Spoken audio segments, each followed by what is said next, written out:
जय श्री कृष्ण बधाने। આજે આપણે ભણીશું 9મા ધોરણની પૌરોહિત્યમ વિષય। પૌરોહિત્યમ 9મા ધોરણની જે પુસ્તક છે તમારી એ બધા કાઢી અને રાખે અને આજે આપણે 12મા નંબરનો પાઠ છે એ આપણે પૂર્ણ કરીશું, બરાબર? તો 12મા નંબરનો પાઠ છે આપણે ભણીશું અને આગળ વધીએ તો કે ગયા આપણે જે વિડિયો હતો ગયા એમાં આપણે શું ભણેલા તો કે 11મો જે આદિત્ય હૃદય સ્તોત્ર છે એ આપણે ભણેલા। तो ए आदित्य हृदय स्तोत्र भण्या बाद हवे आपणे भणीशुं शंकर भगवाननुं एक खूब ज एकदम उत्तम मां उत्तम कोई स्तोत्र होय तो ए स्तोत्र आज आपणे भणीशुं, एनी शरूआत करीशुं। खूब ज मोटुं अने खूब ज विशाळ जे छे ए एनुं व्यक्तित्व जे छे, स्तोत्रनुं व्यक्तित्व छे ए खूब ज मोटुं अने विशाळ छे। तो ए स्तोत्रने जे छे एनुं महिमा पण खूब ज सरस छे अने खूब जे छे ए फलदायी स्तोत्र छे। तो ए स्तोत्रने आज आपणे भणीशुं, एनी शरूआत करीशुं। तो शिव महिम्न स्तोत्र जे छे ए आपणे भणीशुं अने 12मो पाठ छे एमां तमारे एना अमुक अंशो लीधा छे पद्योना, ए शिव महिम्न स्तोत्रना अने नाम आपेलुं छे शिवस्तुति, बराबर? तो जुओ प्रस्तावनामां जरा बधा ध्यान आपे। शिव महिम्न इति जगत् सिद्धस्य जगत् प्रसिद्धस्य स्तोत्रस्य रचना गंधर्वेण पुष्पदंतेन कृता। शिव महिम्न स्तोत्र छे जे लगभग जग प्रसिद्ध स्तोत्र छे, मात्र भारतमां ज नहीं पण आखा जगतमां जे छे ए आ स्तोत्रनी खूब ज महिमा छे अने खूब ज जे छे ए आ स्तोत्र गर्व पामेलुं छे। तो आ शिव महिम्न स्तोत्र जे छे एनी रचना कोणे करी छे तो कि स्तोत्रस्य रचना गंधर्वेण पुष्पदंतेन कृता। गंधर्वराज पुष्पदंत करीने एक गंधर्वराज थया, ए गंधर्वराजे आ स्तोत्रनी रचना करी छे। गंधर्व એટલે કે સ્વર્ગલોકમાં જે ગાવાનો કામ કરતા હોય, સ્વર્ગલોકમાં પોતાના અવાજ દ્વારા, પોતાની ગાયકી દ્વારા જે દેવતાઓનું મનોરંજન કરતા હોય એને આપણે ગંધર્વ કહીએ છીએ, જે દેવયોની તરીકે ઓળખાય છે। અને ગંધર્વ જે છે એ ખૂબ જ પોતે સુંદર હોય છે અને ગંધર્વોના રાજા એવા પુષ્પદંતની અહીંયા વાત કરી છે। એ પુષ્પદંતે આ महिम्न स्तोत्रनी रचना करेली छे, रचना कृता। तो महिम्नः स्तोत्रम श्री पुष्पदंत मुखपंकज निर्गतेन इति श्लोकांशेन तत्प्रमाणं ज्ञातुं शक्यते। હવે આપણને એ કેમ ખબર પડે કે महिम्न स्तोत्रની રચના છે એ પુષ્પદંતે જ કરી છે? તો કે महिम्न स्तोत्रનો એક શ્લોક છે, એ શ્લોકમાં આવે છે કે શ્રી પુષ્પદંત મુખપંકજ નિર્ગતેન।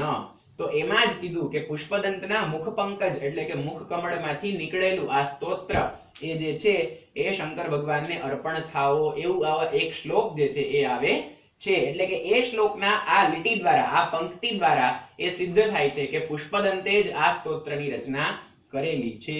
श्लोकांशेन तत्प्रमाणं ज्ञातुं, श्लोकना आ एक अंशथी, एक पंक्तिथी ए आपणे जाणी शकीए छिये। ज्ञातुं शक्यते, जाणी शकीए छिये के आ स्तोत्र छे ए पुष्पदंत महाराजे गंधर्वराज पुष्पदंते ज करेली छे रचना आ स्तोत्रनी। इयं हि पुराण कथा, अने आ जे छे ते एक पौराणिक कथा छे, एटले के पुराणोमां जेनुं वर्णन छे एवी कथा।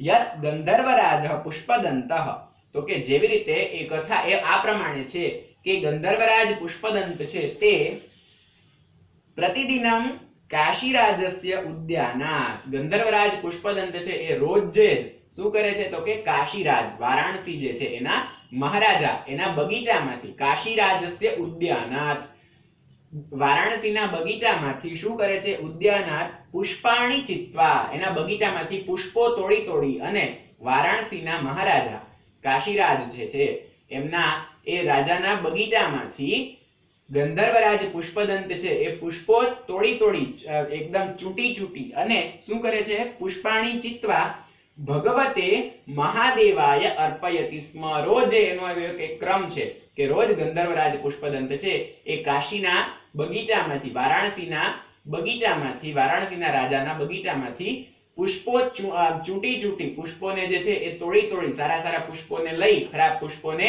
छोड़ी छोड़ी अने सारा पुष्पो लई अने प्रतिदिन जे छे ए शंकर भगवान काशी विश्वनाथनी पोते पूजा करता हता, करे छे। प्रतिदिनम अर्पयति, रोज चढ़ावे छे पुष्पो अने पुष्पथी भगवानने प्रसन्न करे छे शंकर भगवानने। किंतु काशीराजः इदं ચૌર્ય કર્મ ઇતિ વિજ્ઞાય એટલે પણ એવું થયું કે વારાણસીના મહારાજા કાશીના મહારાજા હતા બસ કાશીના મહારાજા જે હતા એને શું કર્યું તો કે ઇતિ કાશીરાજ ઇદમ કાશીના મહારાજાને એવું લાગ્યું કે આ પુષ્પદંત કોઈને પૂછ્યા કર્યા વગર આવી અને મારા રાજ્યમાંથી જે છે એ ફૂલોની ચોરી કરી જાય છે મારા બગીચામાંથી એમ એવું કાશીરાજે એનો ઊંધો અર્થ લીધો પણ પુષ્પ ઉપર કોઈનો અધિકાર હોતો નથી પણ છતાં આએ એમ કહ્યું કે ઇદમ ચૌર્ય કર્મ આ જે છે આ તો ચોરીનું કામ કરે છે એમ પુષ્પદંત ચૌર્ય કર્મ ઇતિ વિજ્ઞાય એવું જાણી અને અજ્ઞાતમ ચૌરમ ગ્રહિતુમ એટલે કે આ કોણ ચોર રોજ ચોરી જાય છે સવારે વહેલા આવી અને એને ખબર નથી હોતી કે પુષ્પદંત હોય છે એટલે એમ કીધું કે અજ્ઞાતમ ચોરમ એક અજાણ્યા ચોરને જે છે એ ગ્રહિતુમ એને ગ્રહણ કરવા માટે શિવસ્ય દિગ્બંધનમ કૃત્વા શંકર ભગવાનનું જે છે એની દિશાઓ બંધ કરી દે છે શિવસ્ય દિગ્બંધનમ કૃત્વા કૃતવાન શિવને દિગ્બંધ કર્યા બાંધી દીધા શિવસ્ય દિગ્બંધનમ કૃતવાન અતઃ પુષ્પદંતઃ પુષ્પાણિ નેતુમ ના શક્નોતિ માટે જે છે એ પુષ્પદંત જે છે એ અંદર આવી શકે નહીં કારણ કે દિશાઓને જે છે એ શિવના ઓલાથી બાંધી દીધી છે શિવના ઓલાથી એટલે એને ઓળંગી ના શકે કોઈ એટલે પુષ્પદંત જે છે એ ત્યાં ફૂલ લેવા આવી શકતા નથી કાશીરાજના ઉદ્યાનમાંથી અનેન વ્યથિતઃ પુષ્પદંતઃ માટે હવે એને વ્યથા થઈ કે હું તો રોજ પૂજા કરું છું આજે જો આ પૂજા નહીં કરું તો મારો નિયમ ભંગ થશે એટલે એમ કીધું કે પણ એ પાછા બીજા કોઈ પાસેથી પુષ્પ ન લેતા માત્ર ને માત્ર કાશીના બગીચામાંથી જ પોતે પુષ્પદંત છે એ ફૂલ લેવાનો એનો નિયમ હતો માટે એમ કીધું કે પુષ્પદંતઃ વ્યથિતઃ એકદમ વ્યથાથી પોતે પીડાવા લાગ્યા વ્યથિતઃ પુષ્પદંતઃ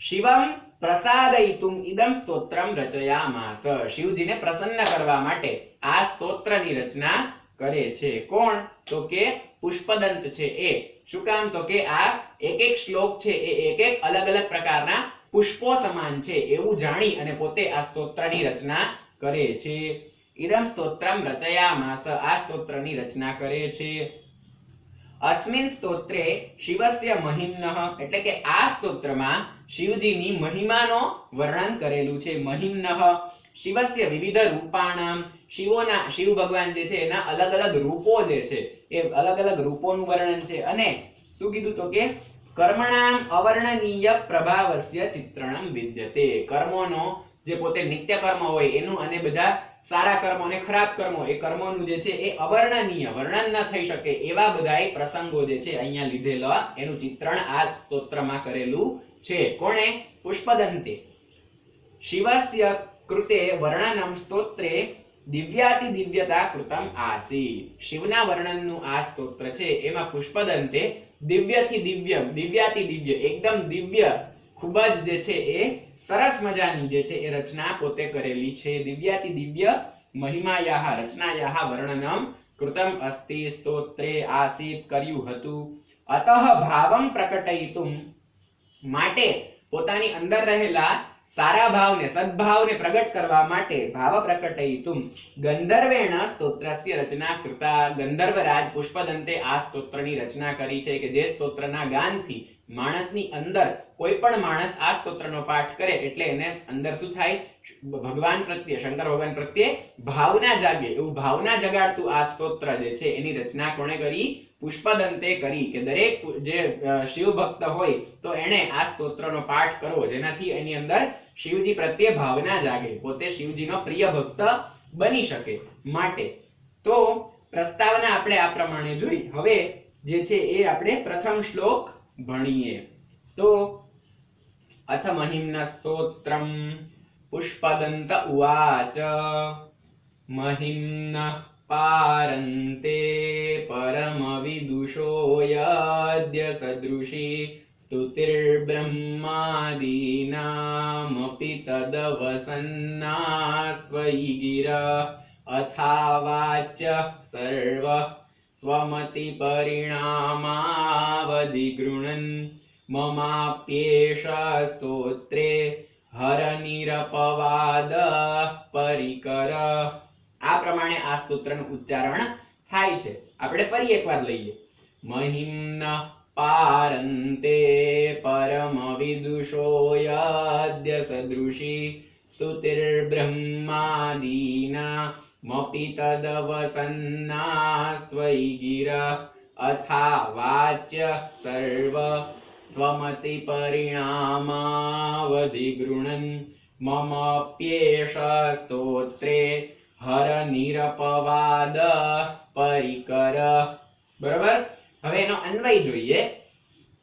હરઃ તે મહિમ્નઃ પરમ અવિદુષઃ સ્તુતિ યદિ અસદૃશી તત બ્રહ્માદીનામ અપि ગિરઃ ત્વયિ અવસન્નાઃ અથ સ્વમતિ પરિણામવધિ ગૃણન સર્વ અવાચ્ય ભવેત તર્હિ મમ પરિકરઃ અપि નિરપવાદઃ ભવતુ. જો હવે એનો આપણે ભાવાર્થ જોઈએ. હે શિવઃ તવ મહિમ્નઃ વર્ણયિતુમ અજ્ઞાનીનામ સ્તુતિઃ યદિ પર્યાપ્તા. તો કે તમારું મહિમાનું વર્ણન કરવા માટે અજ્ઞાનીઓ ખાલી ઓમ નમઃ શિવાય તમારી અજ્ઞાનીઓ જે છે એ ખાલી સ્તુતિઓ કરે તો એ પણ તમે એનો પણ સ્વીકાર કરો છો. એટલે હું એક અજ્ઞાની છું અને આ સ્તુતિની રચના કરું છું એવું પુષ્પદંતે કીધું. હે શિવ તવ મહિમ્નઃ વર્ણયિતુમ તમારો મહિમા વર્ણન કરવા માટે અજ્ઞાનીનામ સ્તુતિઃ યદિ પર્યાપ્તા અજ્ઞાનીઓની સ્તુતિ જ જો પર્યાપ્ત હોય તો પર્યાપ્તા તર્હિ બ્રહ્માદીનામ વાણી ત્વયિ સ્થિરા જાતા. જો અજ્ઞાનીઓની સ્તુતિ જ પર્યાપ્ત હોય તો બ્રહ્મા વગેરે ખૂબ ખૂબ મોટા મોટા જે દેવતાઓ છે બ્રહ્માદીનામ વાણી બ્રહ્મા વગેરેની જે વાણી છે એ ત્વયિ સ્થિરા જાતા તમારી પાસે આવી અને અટકી જાય છે. ત્વયિ સ્થિરા જાતા અથ સ્વબુદ્ધેઃ વિકાસાનુસારમ વાણ્યાઃ સફલતાयै એટલે કે સ્વબુદ્ધિથી મારી પોતાની બુદ્ધિથી હું જે છે એ વિકાસાનુસારમ મારી પોતાની બુદ્ધિ જે વિકાસ પામી છે વિકાસ પામી રહી છે વાણ્યાઃ સફલતાयै વાણીની સફળતા માટે સર્વઃ અપि સ્તુતિ કર્તારમ ઉપહાસમ પ્રાપ્નોતિ જે છે એ દરેક તમારી સ્તુતિ કરે છે અને ઉપહાસને પ્રાપ્ત થાય છે. સ્તુતિ કર્તારઃ ઉપહાસમ પ્રાપ્નોતિ તમારી હું સ્તુતિ કરું છું એટલે તો એ એક ઉપહાસ ગણાશે કારણ કે તમારી સ્તુતિ તો જે છે એ મોટા મોટા બ્રહ્માજીઓ વિષ્ણુ ભગવાન વગેરે બ્રહ્મા વિષ્ણુ વગેરે દેવતાઓ કરે છે અને હું તો એક અજ્ઞાની માણસ છું. એમ તો હું તમારી સ્તુતિ શું કરું એટલે કે છતાં પણ હું જે આ સ્તોત્ર રચવાની મૂર્ખતા કરી રહ્યો છું એના માટે લોકો મારો ઉપહાસ કરશે. ઉપહાસમ પ્રાપ્નોતિ લોકો દ્વારા અમને ઉપહાસ પ્રાપ્ત થાય છે. ચેત મમ અપि અયમ પ્રયત્નઃ તો ભલે ઉપહાસ થતો હોય તો થાય પણ મારો પણ આ એક પ્રયત્ન તમે સ્વીકાર કરશો. સ્તોત્ર રચના વિષયે ઉપહાસઃ ન ભવેત એક સ્તોત્રની રચના કરવા માટે મારો ઉપહાસ ન થાય એના માટે હું તમારી આ જે છે એ સ્તોત્રની રચના કરું છું એવું અહીંયા પુષ્પદંત જે છે એ શિવ ભગવાનનો મહિમા મંડન કરતો અહીંયા વર્ણન કરે છે અને સ્તોત્રનો જે છે એ પ્રારંભ કરે છે. હવે આપણે બીજો શ્લોક જોઈએ. અતીત પંથાનમ તવ ચ મહિમા વાંગ મનસયો રતદ વ્યાવૃત્યાયમ ચકિતમભિધત્તે શ્રુતિરપી ન કસ્ય સ્તોતવ્યઃ કતિવિધ ગુણઃ કસ્ય વિષયઃ પદે ત્વર્વાચીને પતતિ ન મનઃ કસ્ય ન વચઃ. ફરીથી એકવાર ઉચ્ચારણ જોઈએ. અતીત પંથાનમ તવ ચ મહિમા વાંગ મનસયો રતદ્વ્યાવૃત્યાયમ ચકિતમભિધત્તે શ્રુતિરપી ન કસ્ય સ્તોતવ્યઃ કતિવિધ ગુણઃ કસ્ય વિષયઃ પદે ત્વર્વાચીને પતતિ ન મનઃ કસ્ય ન વચઃ. તો જુઓ અન્વય જુઓ કે હે હર તવ મહિમા વાંગમનસયોઃ પંથાનમ અતીતઃ શ્રુતિઃ અપી યમ તવ મહિમાનમ ચકિતમ અતવ્યાવૃત્યા અભિધતે સહ કસ્ય સ્તોતવ્યઃ કતિવિધ ગુણઃ કસ્ય વિષયઃ ચ ભવેત અર્વાચીને પદેતુ કસ્ય મનઃ ન પતતિ કોનું મન જે છે એ પડતું નથી. એ આગળ જોઈએ ભાવાર્થ તો કે હે હરઃ હે ભગવાન હે ભોળાનાથ હે હરઃ તવ મહિમા વાણી મનસયોઃ માર્ગમ અતિક્રાંત વિદ્યતે તમારો મહિમા જે છે એ વાણી અને મન એટલે કે અમારું જે મન છે એ વાણી અને મન દ્વારા જે છે એ માર્ગમ અતિક્રાંતઃ માર્ગનું અતિક્રમણ કરે છે. માર્ગ જે છે એ અતિક્રમણ કરોતિ વિદ્યતે. વેદ મંત્ર અપી તવ મહિમાનમ સવિસ્મયમ એટલે કે વેદ જે છે ચારે ચાર વેદો જે છે એ પણ તમારો મહિમા જે છે એ ગાઈ શકતા નથી. વેદ મંત્રાહ વેદોના મંત્રો પણ તમારો મહિમા જે છે એ વર્ણન બરોબર રીતે એકદમ કરી શકતા નથી. અભેદ ભાવેન વર્ણયંતી વિસ્મયમ અભેદ ભાવેન વર્ણયતિ. અને જો વર્ણન કરે પણ છે તો કેવી રીતે કરે છે તો કે પોતે મંત્રોમાં પણ વિસ્મયતા દેખાડે છે અને એ ભગવાનનું વર્ણન થાય છે. એતાદૃશમ ત્વામ કહ સ્તોતુમ સમર્થઃ ભવેત. એવા તમે જે છો કે તમારો મહિમા વેદોના મંત્રોમાં પણ નથી થઈ શકતો અને જો થાય છે તો એ મંત્રો જે છે એ પણ જે છે એ સંપૂર્ણ સૃષ્ટિના સાર રૂપી વેદ પણ જે છે એ તમારો મહિમા ગાતા જે છે એ પોતે વિસ્મયને અનુભવ કરે છે, વિસ્મયતા અનુભવે છે. એવા તમે જે છો એનો વર્ણન જે છે એ કોણ કરી શકવા સમર્થ છે? તમારા મહિમાનું વર્ણન કરવા કોણ સમર્થ છે? એમ એટલે કે કોઈ જ સમર્થ છે નહીં. કતિ પ્રકારકૈઃ ગુણૈઃ યુક્તઃ સહ સ્તોતવ્યઃ અસ્તિ. કેટલા કેટલા પ્રકારના ગુણોથી અને કયા કયા ગુણોથી જે છે એ તમારો મહિમાનું જે છે એ વર્ણન અમે કરી શકીએ, અમે સ્તુતિ ગાઈ શકીએ. એવા કયા કયા સ્તોત્ર છે, કયા કયા ગુણો છે કે જેનાથી અમે તમારું વર્ણન કરીએ? એટલે કે એવા જે છે ગુણોને અમે જાણતા નથી.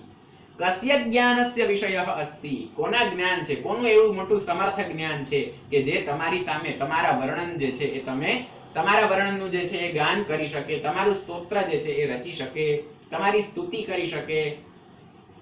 અને તવ સગુણ સ્વરૂપ વિષયે તું કસ્ય મનઃ આકૃષ્ટમ ન ભવતિ. તમારો જે સગુણ સ્વરૂપ છે, સાકાર સ્વરૂપ છે, એનું શું સગુણ સ્વરૂપ વિષયે તું કસ્ય મનઃ આકૃષ્ટઃ ન ભવતિ. એમાંથી કોનું મન જે છે એ તમારા સગુણ સ્વરૂપમાં આકૃષ્ટ નથી થતું. એટલે કે તમારો લિંગ રૂપી જે સ્વરૂપ છે, લિંગ સ્વરૂપ ભગવાન શંકરનું શિવલિંગની વાત કરી છે, શિવલિંગ રૂપી સ્વરૂપ છે, એમાં કોણ આકૃષ્ટ નથી થતું? એમ એ માત્ર એક નિરાકાર સ્વરૂપ છે, સગુણ સ્વરૂપ નથી, છતાં પણ એમાં બધાય જે છે એકદમ આકૃષ્ટ થઈ જાય છે. તો જો ખરેખર તમારા સગુણ સ્વરૂપનો જો કોઈ ઉપાસના કરે અને સગુણ સ્વરૂપને કોઈ જોઈ જાય તો એ સ્વરૂપની જે છે એ કોણ એમાં આકૃષ્ટ ન થાય? કોણ આકૃષ્ટ ન થાય એટલે કે કોઈ પણ આકૃષ્ટ એમાં થઈ શકે છે જ. એમાં કોઈ પણ પ્રકારની શંકા નથી.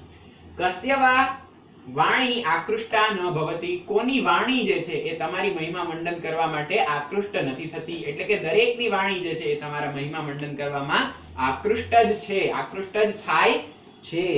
બરોબર? તો આજે જે છે એ આ બે શ્લોક આપણે ભણ્યા છીએ. હવે ત્રીજા શ્લોકનું ઉચ્ચારણ જોઈએ. મધુસ્ફીતા વાચઃ પરમમૃતમ નિર્મિતવત સ્તવ બ્રહ્મન કિં વા ગપી સુરગુરોર્વિસ્મય પદમ મમ ત્વેતાં વાણીં ગુણકથન પુણ્યેન ભવતઃ પુનામીત્યર્થેસ્મિન પુરમથન બુદ્ધિર્વ્યવસિતા. ફરીથી આપણે ઉચ્ચારણ જોઈએ. મધુસ્ફીતા વાચઃ પરમમૃતમ નિર્મિતવત સ્તવ બ્રહ્મન કિં વા ગપી સુરગુરોર્વિસ્મય પદમ મમ ત્વેતાં વાણીં ગુણકથન પુણ્યેન ભવતઃ પુનામીત્યર્થેસ્મિન પુરમથન બુદ્ધિર્વ્યવસિતા. બરોબર? તો આ ત્રીજો શ્લોક છે એનું ઉચ્ચારણ આપણે રાખીએ છીએ. આજે આ પાઠની શરૂઆત કરીએ છીએ તો આ બે શ્લોક છે તમારે કંઠસ્થ કરી અને લાવવાના રહેશે. કારણ કે આ શિવ મહિમ્ન સ્તોત્ર છે એ રુદ્રાભિષેક જ્યારે કરતા હોય છે, શંકર ભગવાનનો જ્યારે આપણે અભિષેક કરતા હોય ત્યારે આ શિવ મહિમ્ન સ્તોત્ર જે છે એ ખૂબ જ ઉપયોગી અને ગુણકારી સ્તોત્ર છે. માટે આ શિવ મહિમ્ન સ્તોત્રને તમારે કંઠસ્થ કરવું અનિવાર્ય છે. એટલે શિવ મહિમ્ન સ્તોત્રના આ બે શ્લોક છે તમારે આજે મેં જે ભણાવ્યા એ શ્લોકને તમારે કંઠસ્થ એટલે કે પાકા કરી અને આવવાના રહેશે. અને ત્રીજું જે શ્લોક છે મધુસ્ફીતા વાચ, એનું ઉચ્ચારણ તમારે ચોપડીમાંથી જોઈ અને એનું ઉચ્ચારણ જે છે એ તમારે શીખવાનું રહેશે. બરોબર? અને આ જે શિવ મહિમના સ્તોત્ર જે છે આ 12મો પાઠ છે એનો પાખા પાઠ જે છે સ્વાધ્યાય સુધીનો ફોટો પાડી અને હું તમારા ગ્રુપમાં જે છે એ મૂકી આપીશ, એટલે તમને જે છે કદાચ ચોપડી ના હોય, પુસ્તક ના હોય તો આ ફોટા જોઈ અને તમને ભણવામાં સરળતા પડે માટે, બરોબર? તો આજનું હોમવર્ક છે કે 2 શ્લોકને છે તમારે પાકા કરી અને લાવવાના રહેશે અને રફ બુકમાં 2 શ્લોકને લખી નાખવાના. સરલાર્થ કે વિશેષ અર્થ કે અન્વય નથી લખવાનો, પણ જે છે એ બંને શ્લોકો ખાલી તમારી પાકી બુકમાં જે છે એ લખી અને લાવવાના રહેશે અને 2 શ્લોકને તમારે કંઠસ્થ એટલે કે પાકા કરીને લાવવાના, બરોબર? તો બધાને જય શ્રી કૃષ્ણ. કાલે આપણે મધુસ્થિતા વાચ નામનો શ્લોક જે છે આજે મેં તમને જેનું ઉચ્ચારણ શીખવાડ્યું એ આપણે ભણીશું, બરોબર? કોઈને આ પુસ્તકમાં આજે ભણાવ્યા પ્રમાણે અથવા તો આગળના પાઠોમાં કોઈ પ્રશ્ન હોય તો મને WhatsApp ના માધ્યમથી અથવા તો મારા આ નંબર ઉપર કોલ કરી શકો છો, બરોબર? અને પૂછી શકો છો, માત્ર ભણવાની બાબત માટે. ઓકે, તો બધાને જય શ્રી કૃષ્ણ.